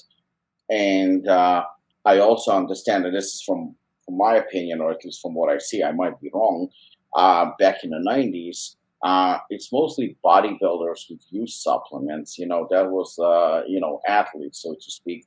Today, supplements are used by your average Joe, like your average housewife and whatnot, and maybe she's not as impressed, or maybe she's even turned off by the whole bodybuilding look. Would you say that that's the reason for the change? That bodybuilders, if a Mr. Olympia, and we had Phil, he's starting his own brand, starts his own brand today, and there is a chance that he might fail or might not be as popular as Blackstone, but yet Gaspari and Labrada, I mean, they fucking blew up. What would you say the reason for that? I mean, I wasn't around in the 90s. Fuck So, you. I mean, I can only guess, but my perspective is that like I'll go off the 2000s because that was kind of when I came in about like late 2000s. You had 10 to 20 brands, right? But they were all very different. BSN was red, Gaspari was blue, like Optimum was like you knew what they looked like. They were very different. They had distinct looks, distinct marketing. And so let's like I would say I don't know how many brands are out there right now, but I'm going to guess maybe 100 times more, maybe even more than that, than there were before. So if you had all of those brands identical to what we had in the 2000s, it would suck. They probably wouldn't go anywhere. But these brands, when they come out, they need something like you said about Stacked and someone doing something similar. You need something different if someone's so dominant. Optimum, BSC, these guys killed it. So and they already had their audience, so they would cover bodybuilders, they would cover lifters and stuff like that. So you want to make something different. You want to make supplements, but you want to make it appeal to a different audience. And so let's just take, I don't know, Jesus. Let's just say like adults between the ages of 40 to 50. Let's just take it as an example. If you make a brand that's geared towards adults in the range of 40 to 50, you're going to sell to more people the age 40 to 50 than BSN or anybody like that. Maybe not right away, but if there's a product that resonates with them more than any of the giants, it'll likely end up doing well. Apollon Nutrition, hardcore company. Like you wouldn't have grabbed the audience of hardcore people buying from a bigger brand right away, but you will eventually get them. Glaxon, they resonate extremely well with people who like solid formulas, unique products, diverse lineups, unique effects. Like they got things that just no one else has on offer. That'll resonate with someone that won't resonate as well with like a bigger brand. Again, not initially, but once they discover them, they'll be like, I actually like what these guys do better. So they have a point of difference. And so all these brands that have come on have done that. They have a point of difference, and they're taking that niche audience. And at the same time, they're also growing the supplement industry. They're growing people who are interested in supplements. So you'll get people who may not even be going to the gym. You'll see someone who's like, oh man, I heard this nootropic can help with studying. They may not even see a gym. They might just be gamers, whatever. Like these will be a niche audience that'll resonate with, like Glaxon will resonate specifically with them, and there'll be no way you can take those people away because nothing will be similar to what Glaxon offers, and vice versa. Like you, there'll be people that go to Apollon because nothing is like what you offer. The look, the effects, the results, the categories, the appeal, the hardcore, all that it's not going to compare to anyone else. So you'll have people that they'll look at you and they'll go, that's exactly what I wanted. Because the bigger brand they were with was targeting, I don't know, a much larger audience. And so as you get more specialized, you got to become more, I guess, accurate with your audience. And I think that with those bodybuilder brands, as back in the day, they resonate with bodybuilders, right? Like this is, you are your face. Like if you put, I don't know, Bill Gates supplement brand, you already know what you have a good idea on what supplements he's going to make. You suspect him to do nootropics. That's what you're going to guess. Brain health, organ health, like health and wellness. That would be my guess, and that would be what everybody who probably follows Bill Gates would be thinking. That's what they would go for. And if they were buying Optimum, they would now be like, well, shit, my man Bill Gates has got something that's just for me. And they'll go there. But like with bodybuilding brands, you put a bodybuilder on the face, you're kind of pigeonholing exactly who you want.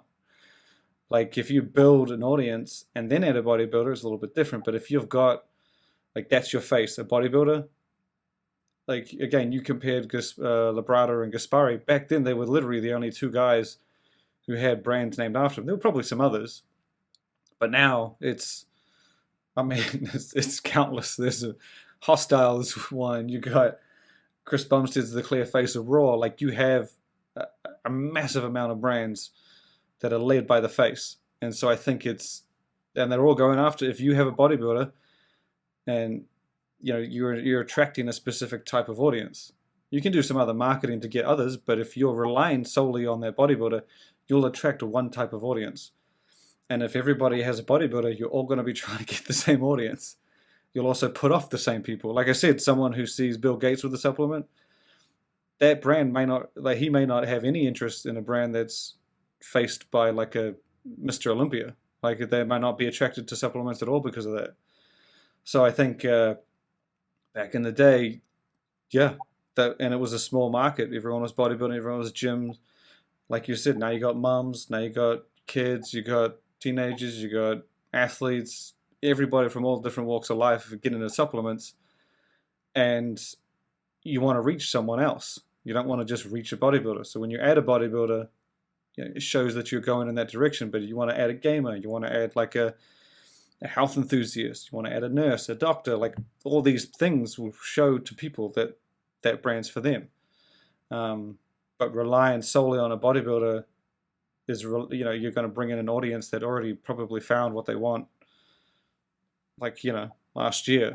Because I think it works because it gives you that hardcore bodybuilding edge. But I think relying solely on that, I mean, you're going to have to bring in other things. I think Animal Pack was heavily relying on bodybuilders for a while.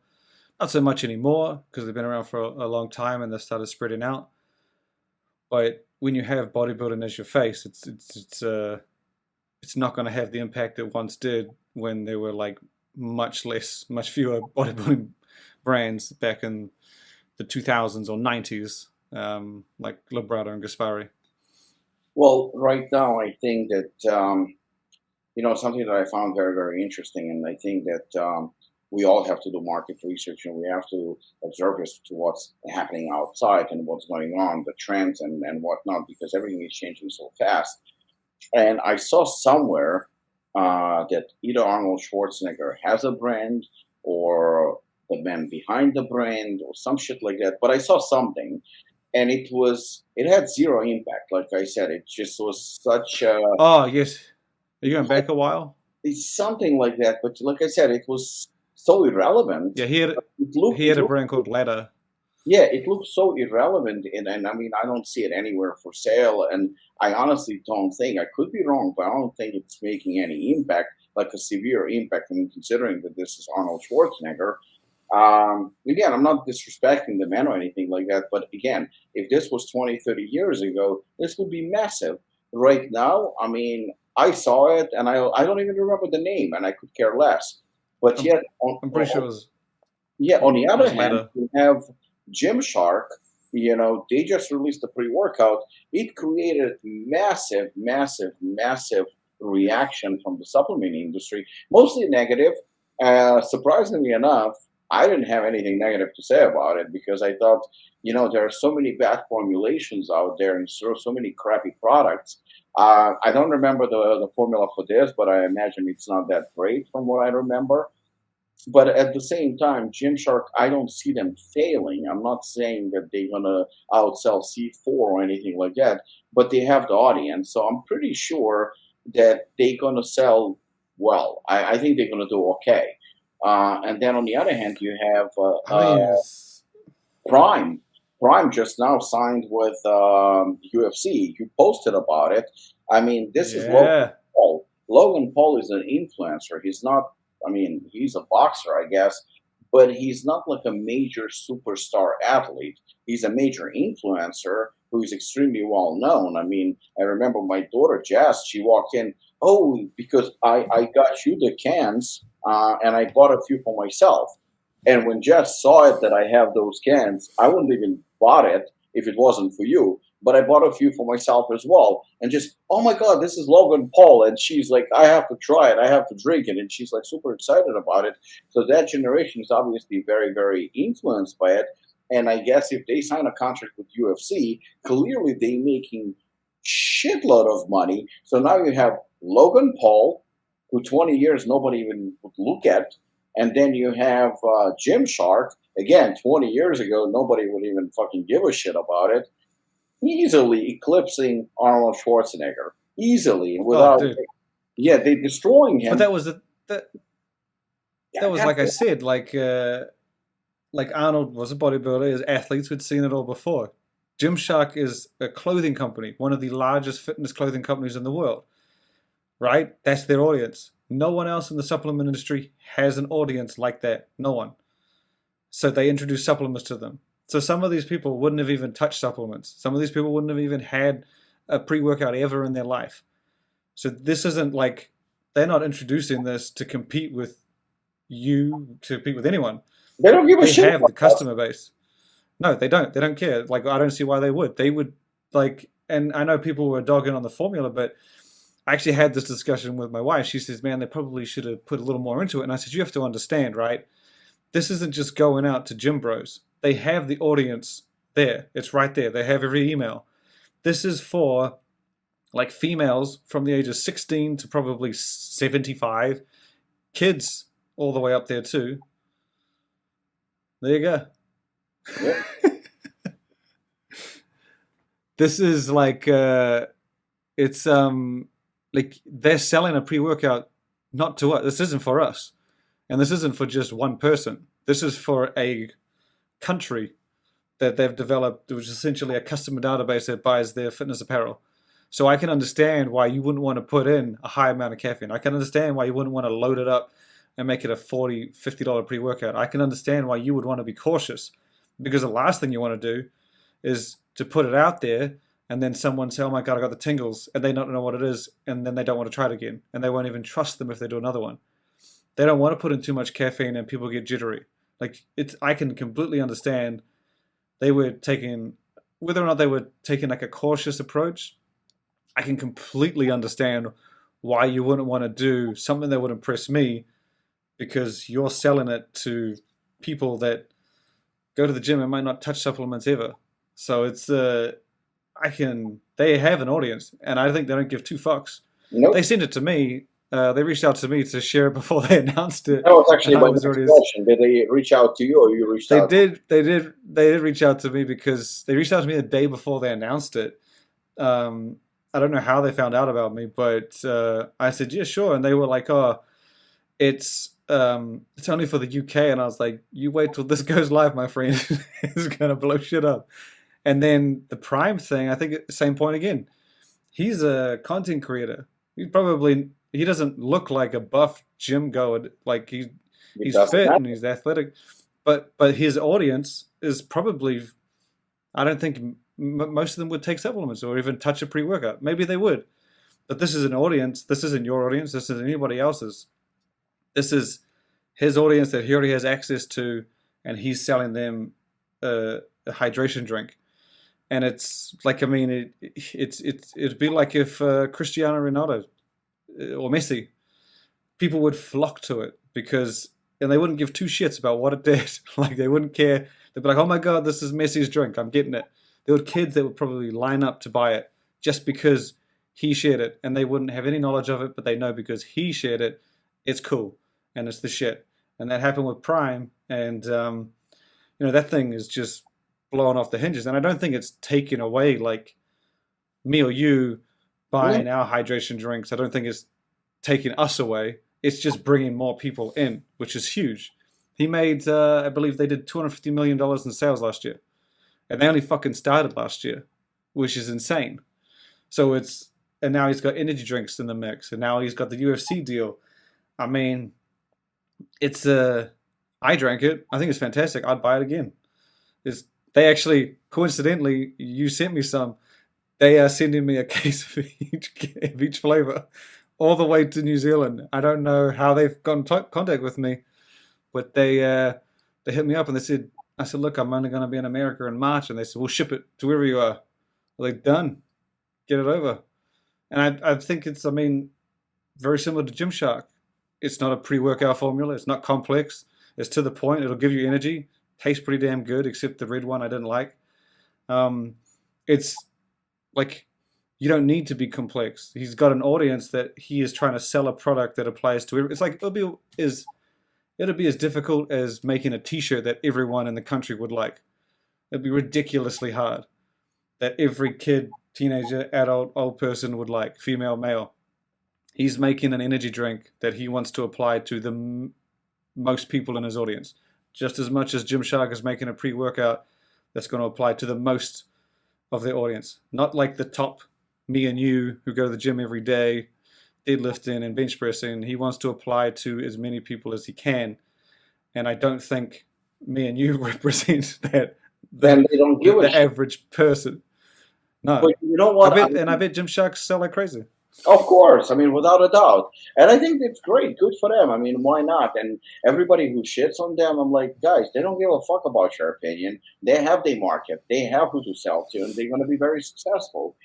But, I know this interview is getting a little long, but I mean, it's so interesting. So I got to ask you about one more thing. I promise it's the last one. We talked about Logan Paul. I mean, no mystery there. The guy is a huge influencer, blah, blah, blah. Obviously, no surprises there. And then we talked about Gymshark. Again, no surprises there. Supplement industry is extremely competitive. Everybody wants to sell to everybody, and everybody wants to make millions and millions of dollars. And of course, it's not very easy because it's so competitive, and there are so many brands that are popping left and right. There is one brand that kind of always piqued my curiosity a little bit, and that's a brand that is not really sold in a very traditional, at least wasn't sold in a very traditional way. It wasn't introduced to the market in a very traditional way either. But yet, I don't know how they're doing right now, but they're still killing it. In fact, they won Protein Wars, I believe, last year, or the year before, and that's Jim Stepani. Jim is doing Oh fantastic. yeah, Jim. Yeah, I mean, you see, Jim is not exactly a very good-looking guy yet, and he's not really, looks like Logan or Jake Paul. He's not a young influencer or anything like that, and he's not Arnold Schwarzenegger, and he's not Jim Shark. I mean, the guy is not Lila Brada or Rich Gaspari.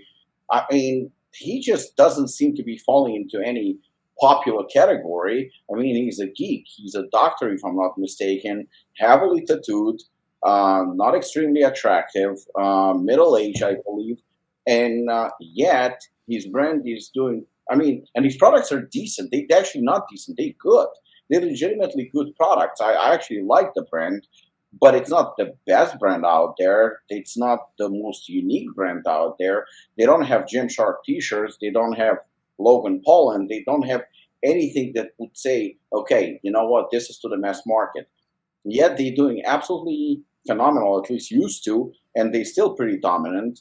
What would you say is not the secret? How would you explain that?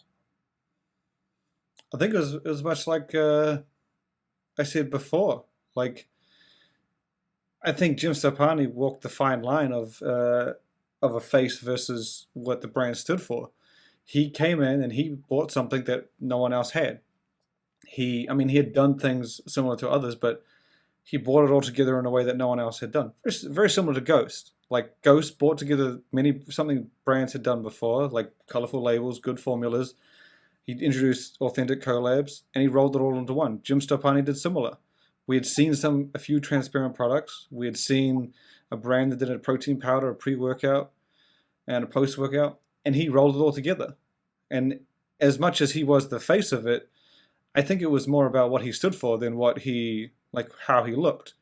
The same as, I guess if you liked the president, well, you liked a figure more than an influencer.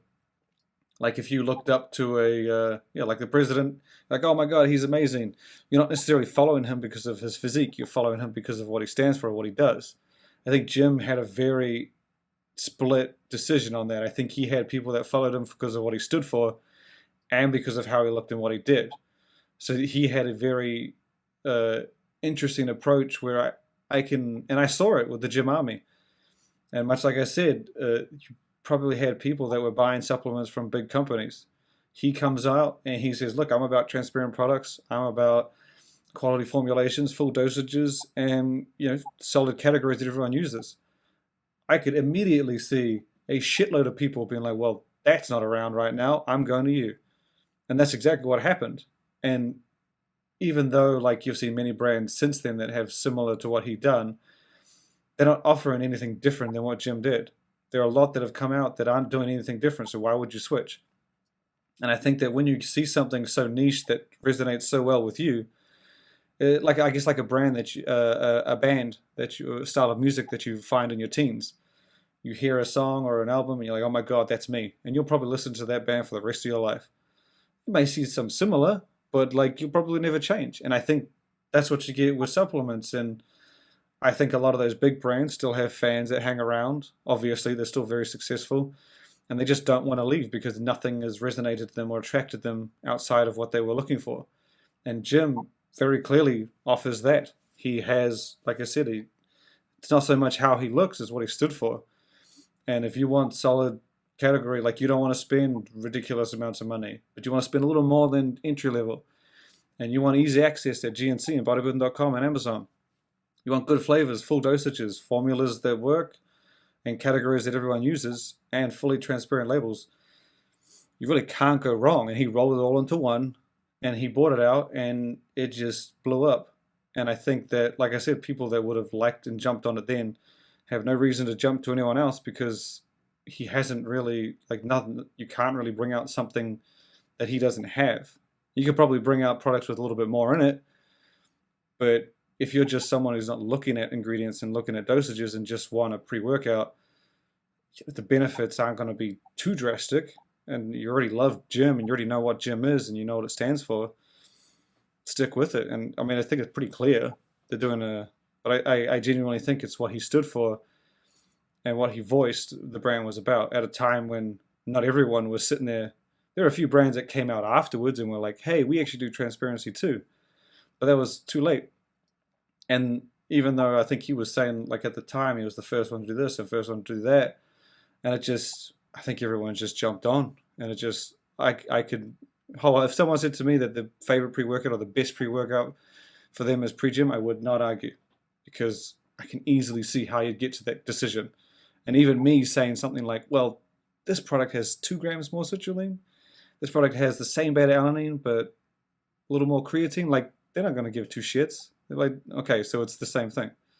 So I can easily see why they've done so well. And like I said, he came out at a time with such a niche angle that no one else was targeting until he did it. And everyone realized that that was getting him a lot of attention. And he's carved out a huge audience for himself. And yeah, man, still seems to be doing incredibly, incredibly well. And you go to Amazon and you see a pre-workout with what? Like, I'm going to guess he has like 10, 20,000 reviews, probably something ridiculous like that. And you see that kind of reputation, you'll just be like, well, that must be good then. Done deal. New fan, new follower. So especially if you're new to the category, I think all you would need to take is one try. And you'd be like, okay, now I'll try his protein. It hits. Now I'll try his fat burner. It works. Now I'll try. It's as simple as that. There are many things in life that I've tried one brand, liked what they did, and then just bought the rest and never turned back. So I wholeheartedly believe a lot of people would do that with supplements. So what you're saying is that despite we see brands come and go, ups and downs, they appear on the market and do a lot of damage and then they fizzle and disappear. What you're saying is despite the changes, and the influencers and again, things like Gymshark and whatnot, somebody like Jim Stepani, considering he's been relatively popular for the past 10 years or so, as a supplement brand, you believe that he can sustain that popularity and the brand can continue to be successful? 100%. I mean, the tricky part is when you're a new brand, you can make some noise, but to a lot of people, you're going to be the brand you switch to for 1 month. Like, you don't, like, you'd be like, oh, this new brand came out and they do a fireworks flavor. Be like, I'll try that and then I'll go back to pre-gym next month. Like, that's the thought process to most people. Like, I suspect that would be the thought process when it comes to a lot of new brands. It would be very hard for a new brand to come out and then attract someone who's just got into supplements and is still searching. That's a tough coincidence. But you want to get someone told me the repeat customer is the customer you want, not the person who's coming to you for one time. And Jim has the repeat customer, clearly. So you're going to want to come out with a new brand that brings you, takes you away from Jim forever. That's not an easy thing to do. Because like I said, his supplements are solid. It'll be hard to drag someone away from that. And you'd have to do more than a fantastic flavor. Otherwise, people will just treat you as the brand. Like you said, they'll fizzle out. You want to, if you're going to bring in someone in with flavors, and you got to keep doing the flavors. If you want to bring someone with formulations, you got to make damn sure those formulations slap you in the face. Yeah. It's not an easy thing to stand out, especially if you're trying to take them away from someone like Jim or even Caged. Man Sports is another long time solid one. Like, these guys are not easy to do, and they do seem to do very well with long time customers, and you can see why. This stuff is pretty solid, and yeah, Jim's hung around very well, and as far as I know, his reputation hasn't gone down anywhere. I agree. I agree. Well, Shane, I want to thank you for the interview because I think people found out they have a better understanding of Stacked. I think a lot of people that may not know you, they have a better understanding of a person that you are, and I think that's actually this one very, very well. And can't thank you enough. Appreciate you, appreciate Stacked, and I think it's very needed in the supplement world and definitely has its place. And obviously, I wish you and Nick continued success, and see you in America in 2 months. Yeah, no, I'm going to be in the US in a month. In a I'm month. actually stopping by. I'm actually going to Texas. I hear there might be someone in that vicinity. I don't actually know. I have to look up my contacts to see who's Oh, around you there. mean somebody in Austin? No, not Austin. I don't think there's anyone important. Oh, okay, yeah, I'll figure that out. Robert, thank you so much for this again, and thank you guys for tuning in, and obviously, give it a like, subscribe to Stacked. I mean, he needs to have a little bit more than 2 people, with well, I had to, and everybody, happy New Year.